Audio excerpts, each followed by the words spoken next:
嗱，跟住2003年 Pair 2第57條題目啦，咁啊大家真係極度建議大家去翻圖書館嗰度揾翻呢個圖嘅真值，因為佢嗰4嚿嘢好似4個垃圾咁嘅物體，就叫人哋去估，點估啊大佬？咁我嘗試去模仿呢個垃圾俾你睇啦，睇下佢發生啲咩事啊！嗱，第一抽呢，好似兩執頭髮咁樣樣咧，咁都勉強估到呢，佢想分開兩班人嘅，咁所以其實某程度上呢，我哋個 P 呢，就叫做 anaphase，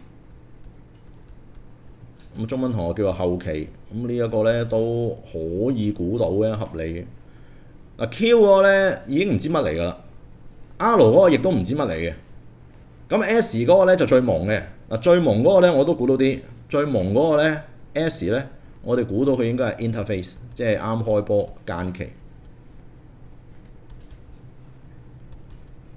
咁所以喺有限嘅資源底下呢，佢叫我哋去排個次序呢，我就一定知道 S 係行先 ，P 一定係壓尾嘅，因為 P 就玩完㗎啦已經。咁你剩翻係 Q 同 R 啦，咁 Q 同 R 如果你係咁樣玩嘅話，就 S 行先 P 壓尾呢，你已經肯定個答案係 C 㗎啦。咁我哋都睇住個答案嚟到繼續去到吹落去啦。咁啊 Q 嘅位置呢，你就會感覺到呢，佢係呢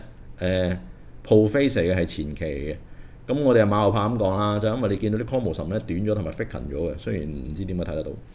咁啊跟住 R 嘅位置咧，佢就係喺嗰個 spindle 嗰度咧，就喺度 arrange 緊，即係喺中間喺度排緊隊咁樣樣。